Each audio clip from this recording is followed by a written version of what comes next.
Saratoga, Schenectady, Schoharie, Sullivan, Tioga, Ulster, and Washington.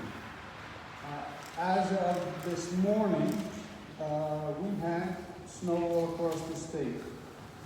Here in Kingston, we had about 15 inches, Albany about 21 inches, Binghamton, in some place 2.5 feet in the southern tier in Binghamton, New York City about 3 to 4 inches, Long Island about 4 to 6 inches. The Department of Transportation, the Thruway, have done an excellent job in getting equipment out.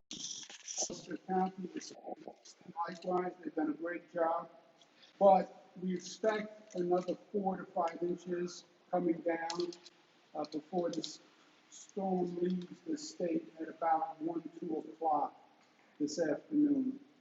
We have thousands of pieces of equipment out, 3,000 snow plows, 478 loaders, 3,500 Department of Transportation and Thruway personnel out.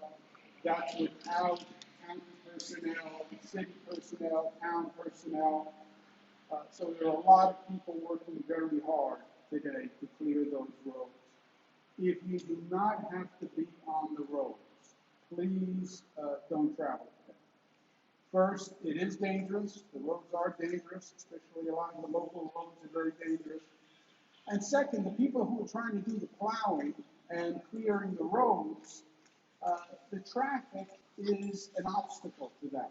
So let them do their job and let's do it safely. We have about 9,100 power outages that we are working through right now.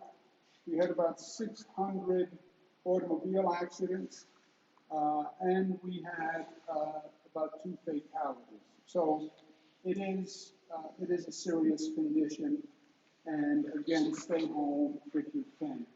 We're looking at total snowfalls when all is said and done. All these are 21 inches. Binghamton, about 30 inches. Kingston here, about 15 inches. Buffalo, got a break, about 2 inches. Got a break, about 3 or 4 inches. And New York City did not get hit that badly. Manhattan, about 3 inches. Staten Island, about 4 inches. Long Island, 2 inches in Riverhead, 5 inches in Stony Brook. So it's really those 18 counties that we talked about. Let me also talk about the COVID update for today. Today is day 292, believe it or not, for dealing with COVID. 292 days. We did 200,000 tests yesterday. We test more than any state in the country. And the COVID tests really give us firm data that we can react to. So it's not anecdotal, it's not, I think this, I heard this, my cousin said this. We test more than anyone, so we have more facts to base our knowledge on. Overall, the state with the microclusters, and the microclusters are our high caseload areas in the state, was about 5.3. That's actually good news. That's down from about 6.2. Bad news is 120 New Yorkers passed away yesterday, and they are in our thoughts and prayers. And I've been doing these numbers for 292 days. And the hardest number every day is the number of New Yorkers that we have lost. And 120 New Yorkers, that's 120 families. That's mothers and brothers and children who are coming into the holiday seasons. 6,147 hospitalized. That's up about 50 from yesterday. 1,095 in ICU. That's down about 3 from the day before. 611 patients intubated. That's about flat. When you look across the state on the positivity level, which is an indicator of the spread in that area. Capital region is at 6.2, Central New York 6.9, Finger Lakes 8.2. Finger Lakes are a real problem area in the state for us right now. Mid-Hudson 6.1, Mohawk Valley is a problem, 8.03. New York City 4.1, North Country 4.4, Southern Tier 2.3. Southern Tier is a great turnaround story in COVID. They had real microcluster problems. They had real intense spread in small areas. And they got it together and they turned it around. 2.3. They're now the lowest in the state, the Southern Tier. Western New York, 6.5. That's also a flattening of Western New York. We saw Western New York going up for a long period of time.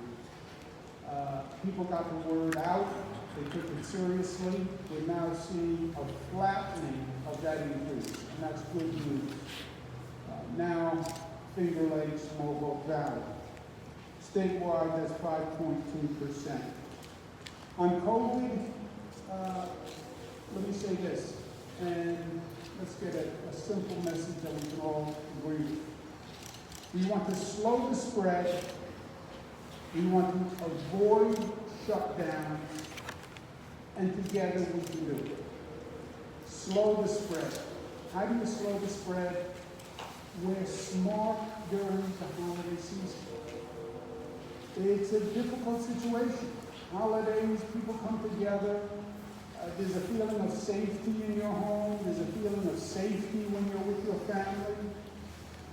But it just takes one person who is infected and doesn't know it. Doesn't know it. Half the cases are from people who had no symptoms. So normally, holiday season, you're in your home, you're in your living room, Uncle Joe comes over, Aunt Nancy comes over, and they're your family. But Uncle Joe or Aunt Nancy can be infected and not know it. And you sit at the table and you have a nice meal and you have a good conversation, and the next day you could have issues. So you have to keep that in mind through the holiday season. But if we're smart, we can slow the spread. If we slow the spread, we can avoid any more economic shutdowns. And that is the number one goal. Save lives and avoid economic shutdowns. We just have to make it to the point where the vaccine hits critical mass. And we're working like mad to get that vaccine out there. But we have to be smart. Slow the spread, avoid the shutdowns. Together, New Yorkers can do it. New Yorkers did the impossible in the spring. The impossible. I had every global expert telling me there was no way that we were going to flatten the curve in the spring. Every expert. And you know what? New Yorkers did it. I believe in New Yorkers. We slow the spread. We won't have to shut down anything. We take the vaccine, and we turn the page in life, and we get ready for 2021. Meanwhile, today, please, I've been all around today. I'm telling you, it is not safe, and you shouldn't be out there if you don't have to be out there.